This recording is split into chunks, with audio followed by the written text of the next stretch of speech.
Hi guys, it's Sophie. So today we're going to be talking about the 2018 reading spreadsheet.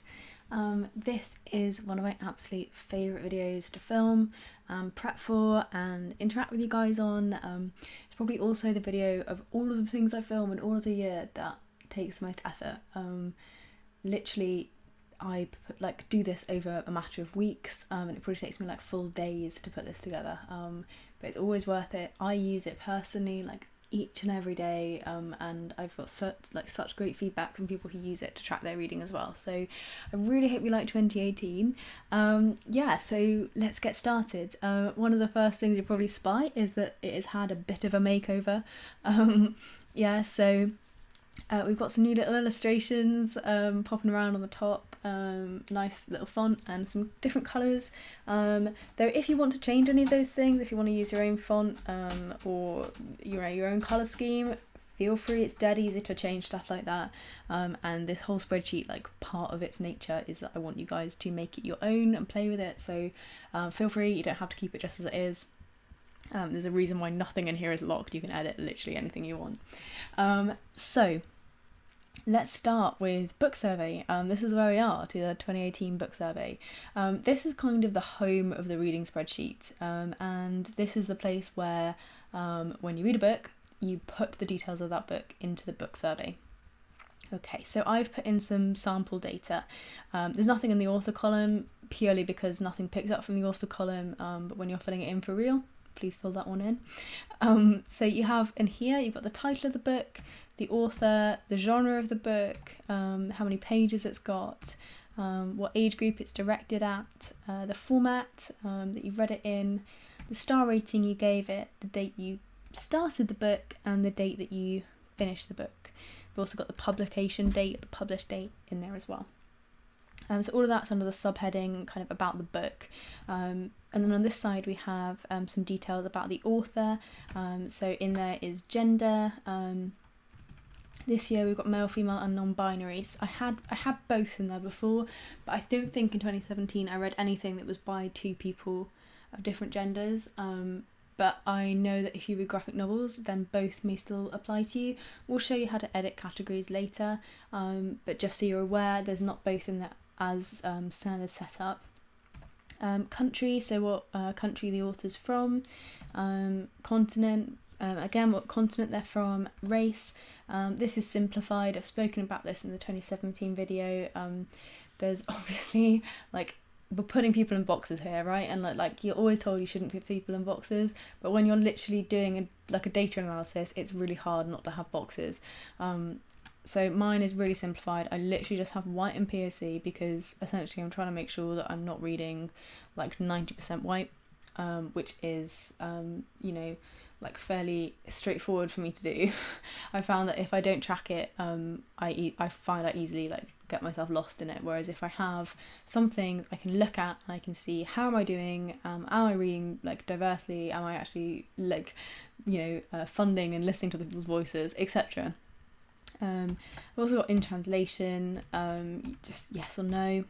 On a similar kind of topic to the race one, I had considered putting in sexuality, whether or not someone was able-bodied, and class status in here as well. And whilst I those are important things that I try and keep in mind, I didn't decide to put those in the end, and part of that is because of that box element. You're trying to put people in boxes a lot of the time, and do you know what, lots of the time you might not know what class an author is from. They might not be talking about that, and it might not be information you can even get, and you end up doing guesswork on people's lives, and I don't think it's that valuable, and for me anyway, what I'm looking at next year and over the last couple of years has been mostly country of origin and also race kind of tied into that, because mostly mine's about kind of trying to read more stories from all around the world, and obviously next year's around the world.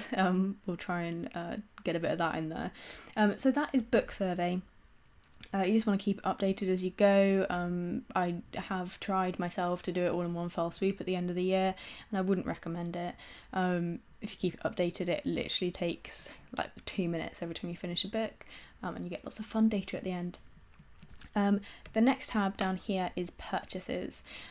So these are the books that you have bought within the year, really similarly to the book survey. Anytime you buy a book, just put the date you bought it in, what it was called, genre, age, source, so where you bought the book from, or if it was like a gift or whatever, then you haven't paid anything for it, and the cost in this one. Actually, a frequently asked question I had for 2017 was how to change the currency values in here. So we're skipping forward a bit because we're doing a little bit of the tutorial, but I'll just show you how to do that here when I remember. So you just want to highlight the cells that you're looking to change the currency of, and you're going to go up here. So you're in home, you've got one called accounting. Click the down arrow and click more number formats. And you're going to click on accounting. And then here, you'll see you've got a symbol and you can stick it to whatever you want. So mine's on as a pound, but if you wanted it to be like whatever that is, Armenian currency, then there you go. It's dead easy. So yeah, you can fiddle around with that one.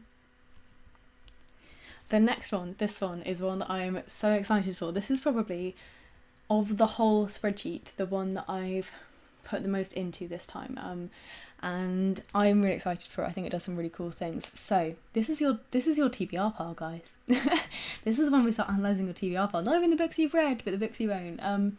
So it might be a bit arduous to start with, but it's of most use if you enter all the books in your TBR. Now, some of you won't have like so many that is like a task that makes you draw breath, but I recognise that some of you might not want to do that. There's no, it's not going to hurt anything if you decided not to fill this in at all, or you could just fill it in as like that month's worth or whatever, or you could like, I don't know, if you're the kind of person who sets out like books from your TBR you want to read that year, maybe just those ones. But yeah, so basically you're going to fill this out just like you would have done the other two sheets. You've got the title of the book, the genre of the book, the age range, format, pages, and this one, date purchased. Now, especially if you've got big TBRs, you may not know the exact date that you purchased a book on, like I do get that, but it's well worth putting something in here because this stuff does fun things with it. So if you don't know, I would say put in like the 1st of January and then the year. Like most people know what year about they've read a book in. So if you do that, you can play around with this bit. If you really don't want to use it, then don't. But yes, so that's kind of what you enter in. A couple of fun things in here. What you can do with this is you can sort your books. So for those of you who don't know how to sort things on Excel, you right click and you go down to sort. I'm going to go to custom sort. Okay, and we're going to sort by the column we're interested in. So let's sort by pages. So we're going to click sort by column E. We can go for smallest to largest. Okay, so just seeing on here, you can now see that we have the books are in order of their page count. Just going to undo that. If you're wanting to do that and keep it that way, you'll just need to highlight all the data in the set, but just so you can kind of see, that should be of use if you're doing challenges that might say like read the longest book on your TBR, or read the book that's been on your TBR for the longest, whatever. I also think it might be quite interesting to look at like format when we kind of compare the two, to see how long different types of books stay on your TBR. Because for me, I know I read my hardbacks first. Anyway, I'm going to stop trying to spoil this bit and get on to it. Okay, so this bit gets a little bit complicated, but I'm going to try and make it clear.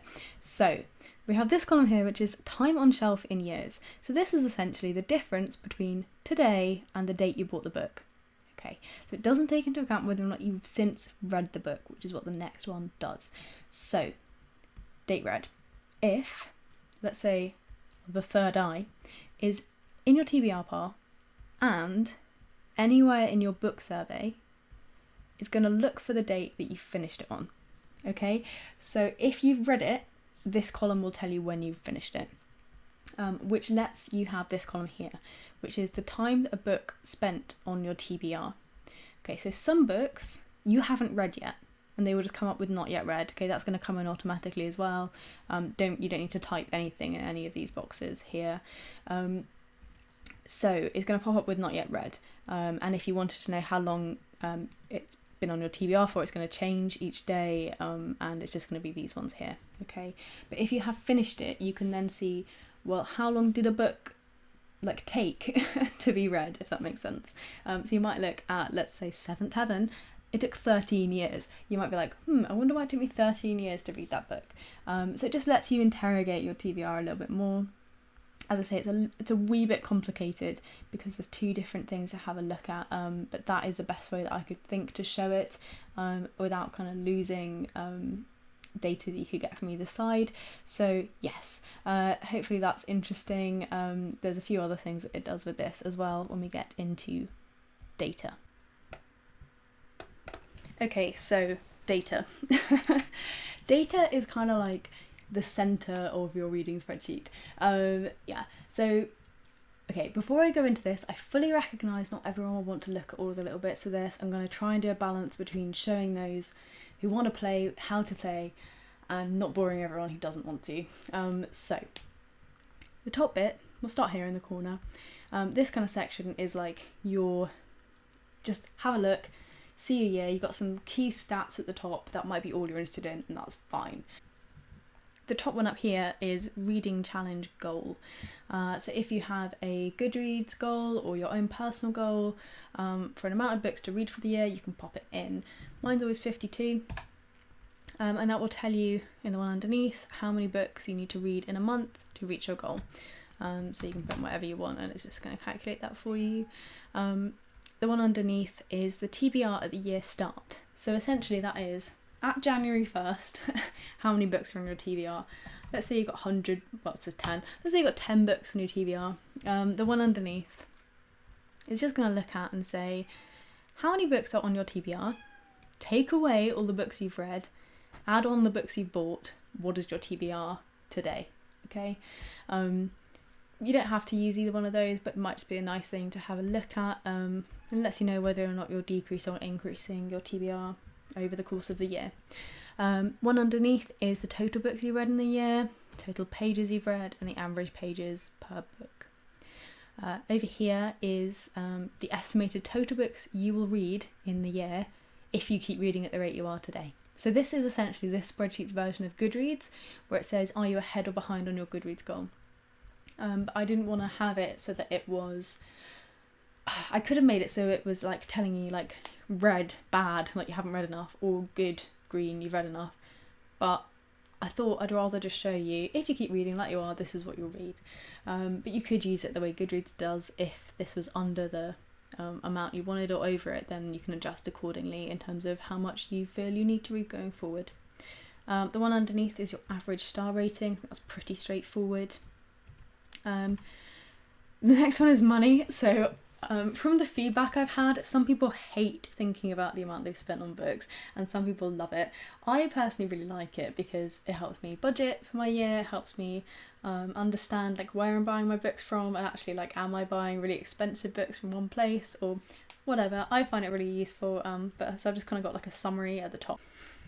So the first one is just the total amount of money that you spent on books within the year, and then how many books you've bought, and what the average cost per book was. Over here we have the read harder challenges. There's a whole sheet down here for these, so you don't need to put anything. The only thing you're going to need to put in is the ones that say insert here, and nothing else in the data sheet you need to do anything with. So that will pull through once we get some in. And then there's just one on the TBR for the kind of top section, which is the average time that books spent on your TBR. I've done it in years, months and days because I recognise lots of different readers reading lots of different ways. And really the reason I've done this is because it actually does something quite fun, but you kind of have to like think about what this means to make it fun. So essentially, the smaller the number is in any one of these three, the quicker you're reading books post hauling them. Okay, so if you have a small TBR and a small number in here, you're essentially buying books and reading them straight away. Okay, but if you've got a large TBR and you have a small number here, and like a large TBR of historical books, it means you're reading the books you buy and not necessarily reading those that are on your shelf. The higher the number is on here, the more backlist books of your own you're reading. So yeah, it's going to be different for every reader, but that's just quite a nice way to find out, like, am I reading my own books or am I just hauling and reading and hauling and reading?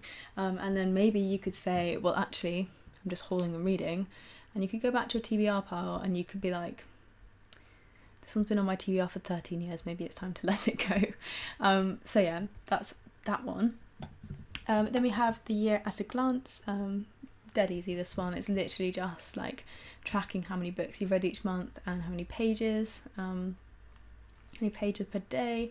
I'm going to change it so it says pages. Yeah, and then underneath is the data about the books themselves. So how many of each genre, what years they're published in, star rating, format, age group, and page length.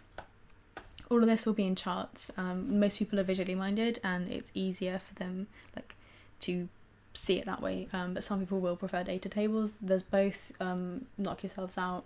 Though I must kind of say, even if you don't want to see this bit or you don't use it, don't delete it, because if you like the charts, that's where they come from.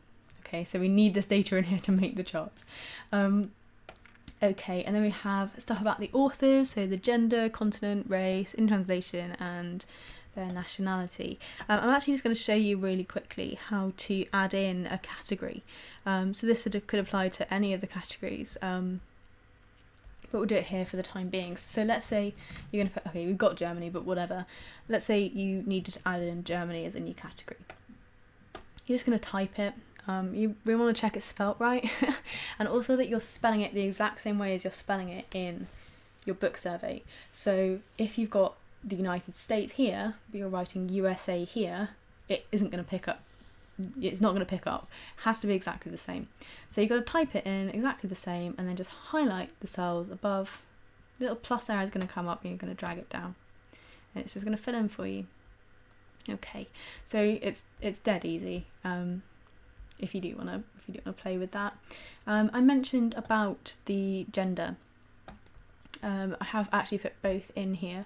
I've clearly edited this before, but let's put another category in. So I'm just going to put one in that just says other, just so that we've got something in there. We could literally put whatever we want, but just so that you can see how you reformat something if it is making holes in other parts of your spreadsheet. So this, in that scenario, is your whole. Okay, I had lots and lots of people send me queries about this because the temptation now, you've added your new category, you got it, perfect, is then to just do this and highlight these cells here and just delete them, right? So just go delete, I don't want you, shift the cells up, fine, because that's going to make it look like that, yeah? But then you scroll down and you're like, oh god, it's all buggered itself up and it's all off one. Okay, so if you're wanting to get rid of those spaces, just highlight the cells and cut them, just press Ctrl X there, and then paste them back in again, Ctrl V. Okay, it's that easy. And you can do that for any category, even if you're going across multiples. That's how you're going to keep it like looking the same. Yeah, that was a really common question before. Yeah, so then on to purchases. So we've got the genres, purchased and gifted per month. I really like this one. This is how I do my budgeting and how I just kind of have an idea. Sometimes I'll find like I'll find that I will overspend like in a couple months running, and then I basically have to go for a few dry months to try and keep my like overall aim right. So yeah, that's how I use that one. Do with it what you will. What else have we got down here? Oh, the location where you bought them from and who it was intended toward. And then the bottom one is just your TBR pile. Pretty similar, genre, format, page length. We've also got time on shelf down here. So these are like time between you purchasing them and reading them, less than a year all the way down to more than 10 years. You've also got one there for ones that you haven't read yet. So yeah, that's the data sheet. As I say, not everyone's cup of tea, that's absolutely fine. We've also got charts, which I think probably the easier one to kind of look at and know what they mean. So books per month, pages per month.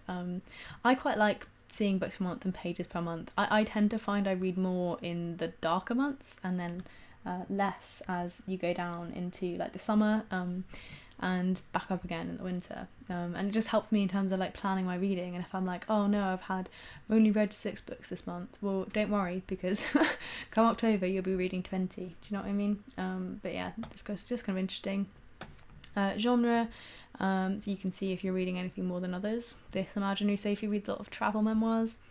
Book format, age range, star rating, page length. Again, like, look at that, go me. Yeah, and then next one is about the authors, so gender, nationality, etc, etc. It's all fairly self-explanatory, and purchases. So I haven't put into the charts all of the data that's in here. So for purchases, for example, I haven't put in like a genre pie chart, just because it's really hard to tell which one you're looking at. If you have, oh, that was a cat knocking something off. If you have 4 or 5 that just say genre, it's going to be really difficult to know what you're looking at. So the charts in general are just from the book survey. And then the last one we have is the Read Harder challenges. So these were literally published today, and I've been waiting to film this video until they've been out. And yeah, I'm really excited for it. I'm not going to be doing it in 2018, but I know other people like it. So if you don't know what it is, it's essentially 24 challenges that encourage you to read in a more challenging manner. Yeah, so they're all just listed here. If you've fulfilled one, type the word yes into that box there, and then if you just pop the book you use next to it if you'd like. I think that's useful, because otherwise you have to like go back in here and like sleuth your way around and be like, why did I think I read like a book of social science or whatever. But yeah, it's just dead easy. And then again, if you do like wrap-ups of it each year, then you know, and you can look back and be like, oh yeah, that's cool, I read these books because of the Read Harder. Yeah, so that's it. That's your 2018 reading spreadsheet. I really, really hope that you guys like it, and that you sort of will use it. I love the comments and the feedback I get from this, and you know, to hear that people have been using it all year, that's great. That's like, you know, I love the fact that people can kind of interrogate their reading a bit more. And you know, there's it's the kind of thing where like I completely get it. It's so much faff to put together, but if it's there, you may as well use it. That would be how I would feel anyway. But you know, I'm a giant nerd, and I quite like making spreadsheets. So yeah, I really hope you like it. If you do have any questions on it, if you're trying stuff out and you're not sure how it works, if you find bugs, there's always bugs in it when I first put it out. Just because there will be. I've not had to sit down and actually use it. This is all sample data. Please do send me an email. My email's linked on my YouTube about page, so just send me an email and we can do like an error check for that. Hopefully I've covered off some of the more commonly asked questions, but yeah, we'll see how that goes. If you like it, do let me know, and do kind of share it around as well to other people. I really want people to use it and make it their own. One of my favourite things is people getting in touch to say, I really like your spreadsheet, but I really wanted it to do this, so I changed it, I hope that's okay. I'm like, yes, absolutely, that's fab. Now the spreadsheet also does this for you. Like, that's great. Yeah, so let me know your thoughts, let me know your feelings, and very happy reading. Happy Christmas, everybody. Just a really quick addendum. I realised this is going to be my last video of 2017, and I haven't told you guys, so here I am at the end, whispering into the 2018 reading spreadsheet. Yeah, I'm taking a bit of a booktube break, literally just for the Christmas period. I will be back in force in January with you know, all of my reading around the world, which is mad. But yeah, I just want to take a little bit of time off and just really chill. You know, who knows, maybe I'll end up filming anyway, but for now that's my plan, so that I am starting my 2018 desperate to read and desperate to film, which I think is the best way to go into a really challenging activity. So yeah, I'm really looking forward to it all. I hope you have a really lovely Christmas, and I'll chat to you on the other side. Bye.